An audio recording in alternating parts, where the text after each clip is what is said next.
सत्संग करें तो अच्छी बुद्धि बनेगी। और मैंने एक राधा रानी के लिए रैप गाया था। बोलो।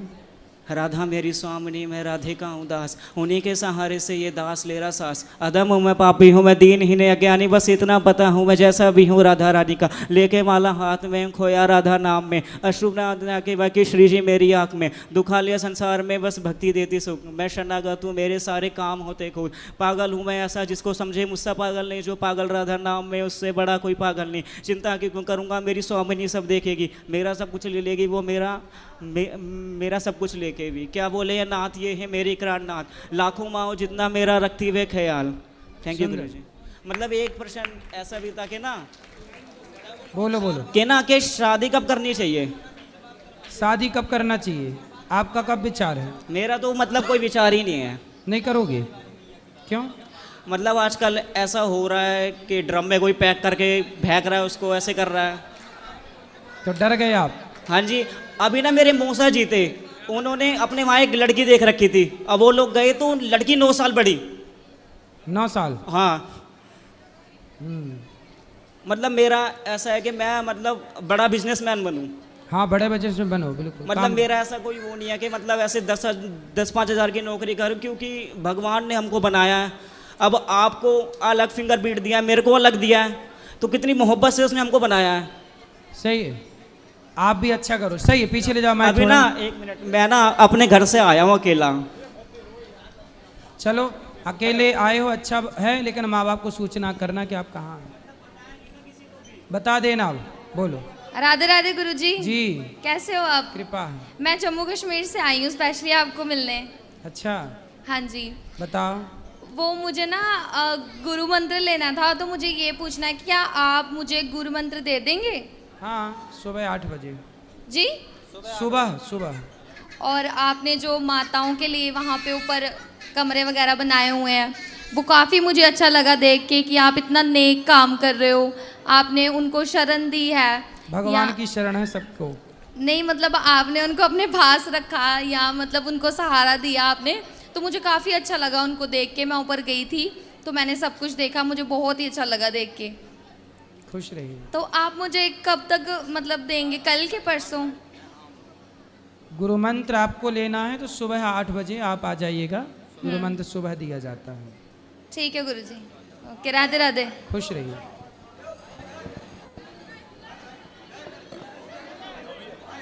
इनको देना, ये भैया को तिलक लगाएं जो।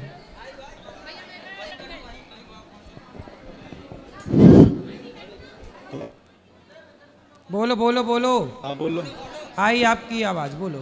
गुरुजी चरण स्पर्श। जी राधे राधे। सर आपसे मिलने की बहुत तमन्ना थी, आज तमन्ना पूरी हो गई। सर प्रश्न मेरा ये है कि मैं आपको प्रधानमंत्री के रूप में देखना चाहता हूँ। क्यों? कि आप प्रधानमंत्री बने, क्योंकि मोदी जी रिटायरमेंट पे हैं, उम्र एज उनकी ज़्यादा हो चुकी है, तो एक यंग नहीं, पर अभी मोदी जी बढ़िया काम कर रहे नहीं हैं। कर रहे हैं। उनके बाद मैंने ये नहीं कहा कि अभी हटा के उन्हें बना दिया जाए। जी क्या हुआ, मुंह में घुटाओगे कैसे? हाँ बोलो बोलो। बस सर यही थी तमन्ना, और कुछ नहीं थी, यही बोलना था। तो क्या चाहते हो मेरे से, क्या उम्मीद है? बात कराओ उनसे। मुझे क्यों प्रधानमंत्री बनाना चाहते हैं, किस बात के लिए? प्रताप ये है सर, आपका काम देखा आज गौ सेवा, माताओं की सेवा, सारे काम जो होने चाहिए वो सब अच्छे तरीके से काम किए जा रहे हैं, जो कि होने चाहिए। और आपने कहा कि मेरी स्कूल बनाने की एक तमन्ना है, इसलिए भाई आपके साथ साथ हम भी आपसे छोटे हैं, हम भी सहयोग करें और आपके साथ खड़े हों, इस अपना योगदान दें पूरा। सही है, ये है सर। ठीक है। नमस्ते गुरु जी। खुश रहिए। गुरुजी राधे राधे। जी गुरुदेव चरण स्पर्श। जी गुरुदेव कानपुर से हूँ। बस आपसे एक प्रश्न नहीं है मेरे अंदर कि अगर किसी कारणवश एक नशे की लत थी हमें शराब की, और उस कारणवश ऐसी महिला का अपमान हो जाए जो वाकई चरित्रवान हो और इसका चरित्र बहुत पवित्र हो, और उसका सम्मान आपकी गलती की वजह से उस समाज के अंदर, उस क्षेत्र के अंदर चला जाए, तो किस तरीके से उसका प्रायश्चित किया जाए? मैंने हर जगह जाके देखा, मैं बरसाना भी गया, मैं राधा रानी के तो दर पे भी। आपने किसका अपमान किया? मैंने हमारी महिला मित्र हैं श्री लक्ष्मी द्विवेदी जी, है ना। और वो उन्होंने हमेशा राधा रानी का नाम लेना सिखाया, हमेशा अच्छे आपकी इज्जत करना सिखाया, नशे से दूर रखने का प्रयास किया, जो एक कार्य होता है। उन्होंने हमेशा मेरे साथ किया, लेकिन हमने हमेशा उनका अपमान किया नशे के चक्कर में। सामाजिक तौर पे आज वो अपने परिवार से अलग हैं, अपने समाज से अलग। तो हम ये चाहता गुरुदेव, क्यों वो अलग क्यों है, परिवार से अलग क्यों है गुरुदेव? कारण ये है कि हमने कुछ आपत्तिजनक शब्द बोल दिए थे उनको, हाँ, सामाजिक तौर पे जो समाज ने उनके खिलाफ गलत विचारधारा रख ली। तो हम गुरुदेव ये चाहते हैं, क्योंकि आपको पूरी दुनिया सुनती है, तो हम ये चाहते हैं कि उस लड़की अगर वो सुन नहीं हो तो हम आपके माध्यम से, पूरी दुनिया के माध्यम से कहना चाहते हैं। पहले तो हमसे क्षमा मांगना चाहते हैं, और गुरुदेव कुछ अगर आप संदेश दे सकते हो नहीं तो जब हम प्रायश्चित कर सकते जब वो स्त्री पवित्र थी तो आपने झूठे ही लांछन क्यों लगाया? उसका कारण है, हम थोड़ा सा नशे में रहते थे, वो हमको अच्छी चीज़ समझाती थी, लेकिन वो थोड़ा सा मेरी बुद्धि को हम क्या कहें कि गलत तरीके से मेरे अंदर क्या हुआ कि मैंने गलत आपत्तिजनक आरोप लगा दिए उसके ऊपर। और केवल आरोप लगाए, कोई कभी इस तरीके की सोचा नहीं, कभी इस तरीके की हरकत नहीं करी, हमेशा बहन बेटी की इज्जत करी है। लेकिन ये गुरुदेव प्रायश्चित करना चाह रहे हैं। आपके आरोप लगाने से तो उसकी गृहस्थी बर्बाद हो गई ना? जी हाँ गुरुदेव जी। तो अब उसका जिम्मेदार कौन है? हम ही हैं गुरुदेव। हम ये कैसे प्रायश्चित करें इसका, यही चाह रहे हैं। बड़ा चलते रहते हैं, मैं बार बरसाना जाता हूँ, राधा रानी दर्शन करता हूँ।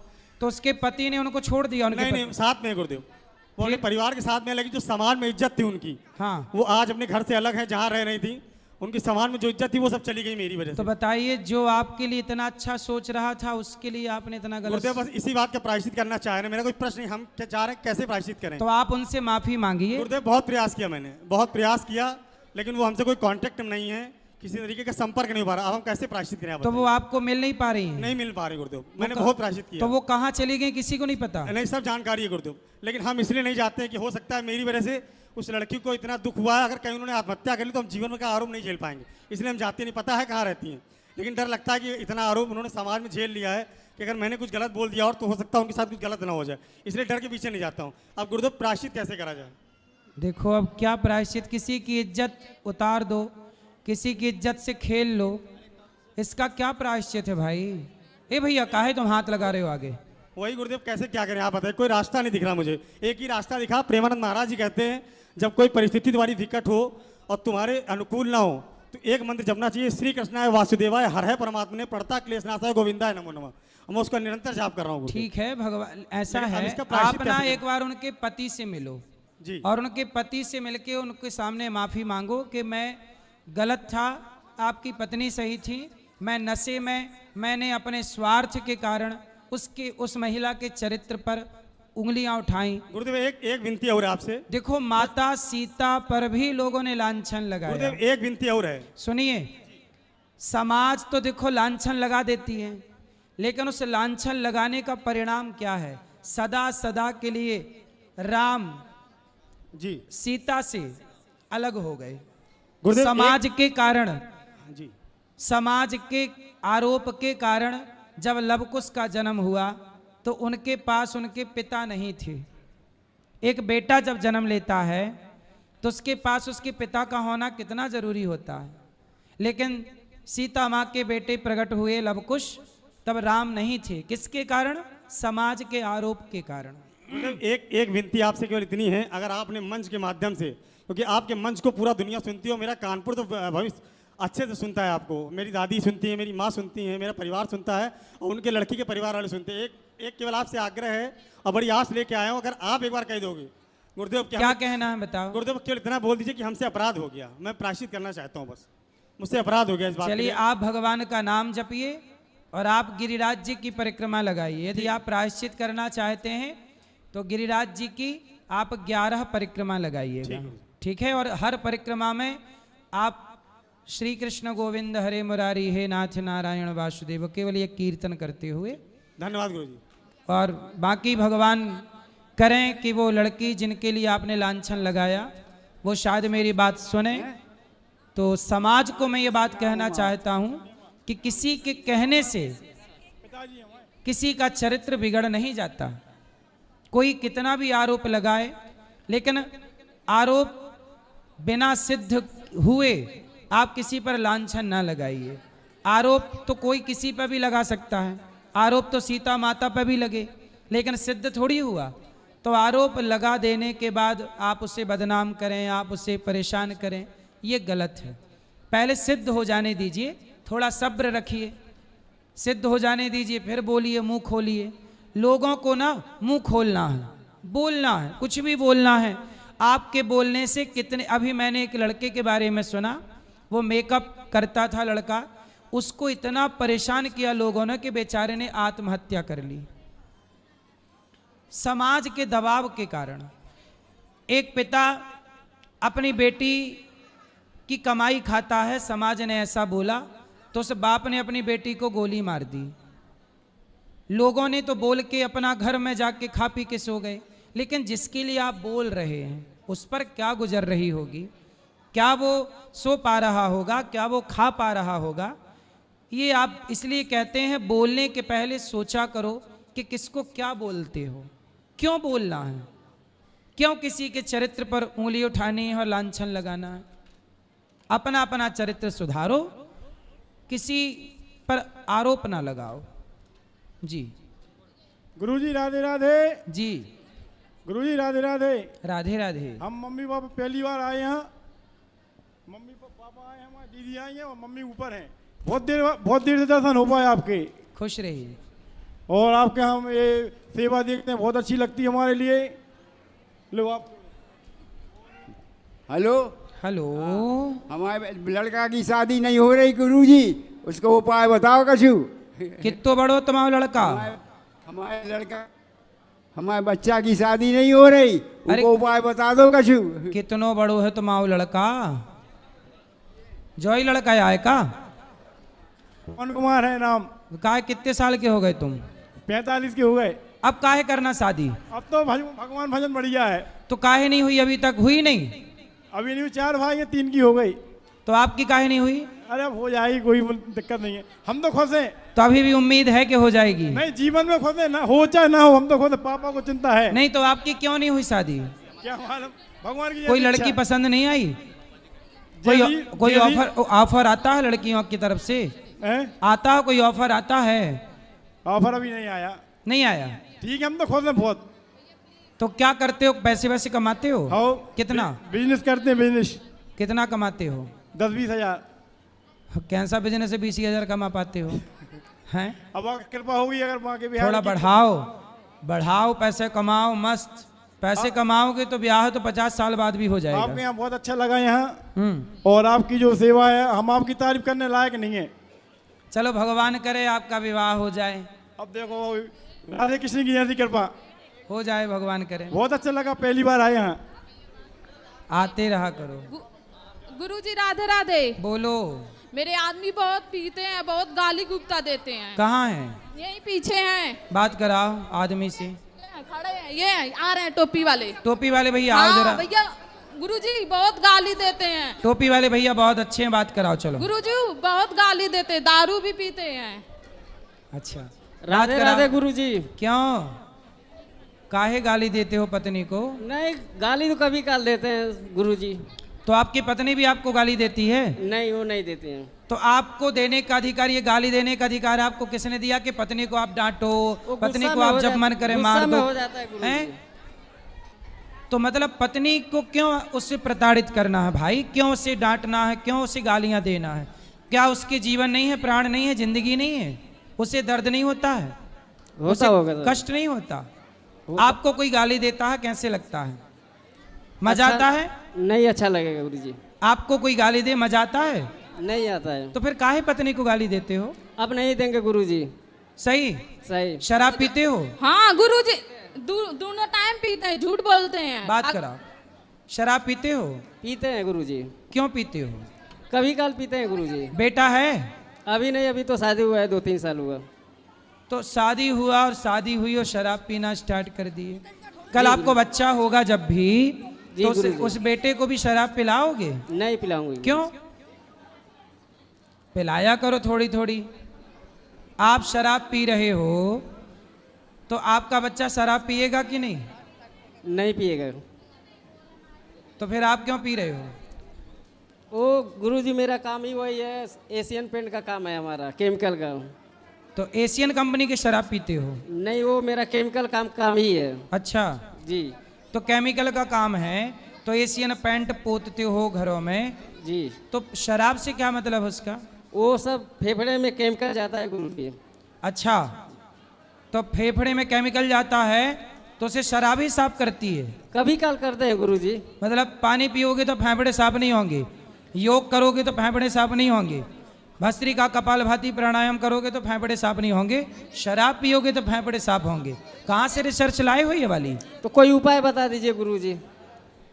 अरे फेफड़े साफ करना है तो योग किया करो, भस्त्रिका प्राणायाम करो, फेफड़े साफ हो जाएंगे। शराब पी के तो फेफड़े और खराब हो जाएंगे, जी गुरुजी। कैंसर हो जाएगा। शराब पीना सही है? नहीं सही है। अब नहीं पीना? नहीं पिएंगे। खाओ, माँ कसम नहीं पियोगे? माँ कसम नहीं पिएंगे। शराब नहीं पीऊंगा? नहीं पिएंगे। पक्का? पक्का। माँ कसम खा गए? माँ जिंदा है? हाँ गुरुजी। अब नहीं पीना? नहीं पिएंगे। गुरुजी झूठ बोलते हैं, मीट मछली भी खाते हैं, मना करते हैं तब भी खाते हैं। अब शराब नहीं पिएंगे वो। राधे राधे गुरुजी। जी। हम इंदौर से मरी माता से। बोलो। आपकी भगवत जी खूब सुनी हमने वहाँ पे, शुक्ला जी के वहाँ पे। हाँ, अब आते थे। गुरुजी हमको बिजनेस करते हैं, मतलब 2-3 बिजनेस करें, हर बिजनेस में फेल हो रहे हैं हम, क्या करें? होगे, अब पास होंगे, आप चिंता न करें। मरी माता से, इंदौर से। होगा, अब बिहारी जी पास करेंगे आपको। राधे राधे गुरुजी। जी। जय माता की। मैं जम्मू से आई हूँ, मेरा आपसे सिर्फ 2 ही प्रश्न है। मेरा पहला ये प्रश्न है कि जो ये पूजा पाठ जो शख्स जो व्यक्ति करता है वो इतना दुखी क्यों रहता है, और दूसरा मेरा ये प्रश्न है कि हम जब भी मतलब कि जो लोग पूजा पाठ करते हैं अगर वो नॉनवेज खाएं तो उसको क्या दोष मिलता है? क्यों खाना है नॉनवेज? कुछ लोग हैं ना जो सुबह पूजा पाठ करते हैं तो शाम को नॉनवेज वगैरह खाते हैं, क्यों? और जो पूजा पाठ करते हैं वो इतना दुखी क्यों रहते हैं? कहाँ दुखी? हम कहाँ दुखी हैं? नहीं, काफ़ी हैं जो लोग बोलते हैं कि बहुत हम सारे परेशान भक्त हैं खूब मस्त। अभी वो बहन क्या बोली, जब से पूजा पाठ करने लगे हम सुखी हो गए, हमारा काम बन गया। फिर तो लेकिन दूसरी बात ये बताइए कि जो पूजा पाठ करके अगर नॉनवेज खाते हैं उनको क्या, उनको कोई दोष नहीं? भाई वो तो ऐसा, गंगा नहाने के बाद नाले में नहा लेना। गंगा नहाओ और फिर कोई नाले में नहा ले तो उसे क्या लगेगा? ऐसी है, भक्त जो होगा वो मांस क्यों कभी खा ही नहीं सकता, और जो मांस खा रहा है भक्त नहीं हो सकता। कोई इस भक्त किसी की हत्या कभी नहीं कर सकता, अपने स्वाद के लिए मांस नहीं खाएगा। हमने तो गुरुजी ऐसे देखे हैं कि जो सुबह शाम पूजा पाठ करेंगे, घंटियाँ बजाएंगे, अपना राम नाम लेंगे, और बाद में पूछो कि हमने क्या खाया क्या बनाया, तो इस चक्कर में पूछा था भैया, एक मन में एक प्रश्न था कि इस बारे में मतलब क्या नहीं करना चाहिए। हाँ, गलत काम कभी नहीं करना चाहिए। और जो पूजा करते हैं वो कभी दुखी नहीं होते, ये याद रखिएगा। दिल्ली से आया हूँ, मेरे 2018 में लड़की को शादी किए हैं और 2019 को 18 जनवरी को उन्हें 5 आदमी मिलकर मेरे लड़की का काट दिए हैं। मैं फौजी का बीवी हूँ, मैं बहुत कष्ट से अपने बच्चों को पढ़ाई। तो किसने काट दिया आपकी बेटी को? 5 घर वाले मिलकर। लड़का तो पुलिस कंप्लेंट नहीं हुई? पुलिस ये वाला बात को आगे नहीं जा रहे, मैं कोर्ट का चक्कर। कब की बात है ये? 2018 का। 2018। तो बेटी का ब्याह हो गया था? हाँ, हो गए। तो क्यों काट दिया? किसने काटा? क्या गलती थी? नहीं, 1 बजे में बात किए गुरुजी, 7 बजे में मेरे कॉल आ गए कि लड़की खत्म हो गई। पोस्ट मास्टर में सब में निकल गए हैं, पुलिस वाले मेरे बहुत दबा रखे हैं। आइयो। तो बेटी को मारा किन किन लोगों ने? सास ससुर ननद और देवर सब मिल कर किए। अब मेरे धोखा किए कि मेरे नातिन का जन्मदिन है, लड़की को रहने दो। हम बुझे कि चलो शादी हो गए हैं, उनके परिवार हैं, रहने देता हूँ। अब मेरे साथ धोखा किए गुरुजी। मैं आपका सब जगह चैनल को बंद करवा दिए हैं पैसा देकर। तो मेरे दिमाग में काम आए, 2 दिन से मैं बैठा हूँ कि गुरुजी के पास। तो आपकी बेटी का पुलिस कंप्लेंट हुई तो पुलिस ने क्या छानबीन की? पुलिस कुछ नहीं की है, पैसा लिए हैं 7 लाख रुपया उन्हीं के तरफ है। मैं कोर्ट का दरवाजा खटखटाते मैं परेशान हूँ।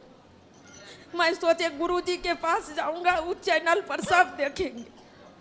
तो आपकी बेटी को मार दिया? बच्चे थे बेटी के? नहीं, 1 ही महीना शादी का हुए। 1 महीने बाद? 1 महीना। तो मारा कैसे? मतलब उसको काट दिए थे। टुकड़े टुकड़े। हाँ, एकादशी के दिन गुरुजी मैं एकादशी करते थे, बीच में छोड़ दिए। कोई पंडित जी बोले आप तो आपकी बेटी को मतलब टुकड़ों में काटा? टुकड़ों में काट दी, घर के अंदर ही? घर के अंदर। तो उन्होंने स्वीकार नहीं किया अपने नहीं अपराध? कर रहे तो वो हैं। क्या बोल रहे हैं, वो क्या आरोप लगा रहे हैं? वो आरोप लगा रहे हैं कि लड़की गिर गई है। तो गिर जाती तो टुकड़े कैसे कटती? कटते यहाँ पूरा कटल कर दिए थे, पोस्टमार्टम में निकले हैं। तो पोस्टमार्टम में रिपोर्ट क्या आई? वही मर्डर का निकले। तो फिर मर्डर किया तो जिसने मर्डर किया वो लोग जेल नहीं गए? नहीं जेल गए, कह रहे हैं ना गुरुजी, आईओ ने 7 लाख रुपया लिए हैं। अच्छा, पुलिस किसने? पुलिस वाले ने। वही नहीं बात को आगे जाने दे रहे। मैं बहुत परेशान हूँ गुरुजी। कहाँ का मामला है ये? ये दिल्ली का, द्वारका सेक्टर 19 का है। तो आपका थाना कौन सा लगता है? नजफगढ़ थाना पड़ते हैं। तो नजफगढ़ की पुलिस नहीं सुन रही है? नहीं सुन रहे, नहीं उधर का, नहीं उधर का। मैं 7 साल से कोर्ट का चक्कर काट रहा हूँ गुरुजी। बेटी को न्याय नहीं मिला? नहीं मिल रहे हैं गुरुजी। मेरे सारा 25 लाख रुपया खर्च के, मेरे पति आर्मी में थे श्रीनगर में। मैं उनके घर सारा सामान पड़े हुए हैं, मैं एक भी। बेटा है आपका? हाँ, 2 बेटा है। कितने बड़े हैं? एक आर्मी में है। तो बेटे लोग नहीं कार्रवाई कर रहे हैं? कर रहे हैं गुरुजी, सबका। उन्हें मीडिया वाले को भी मैं बुलाया, उसको भी पैसा देकर बंद करवा दिए।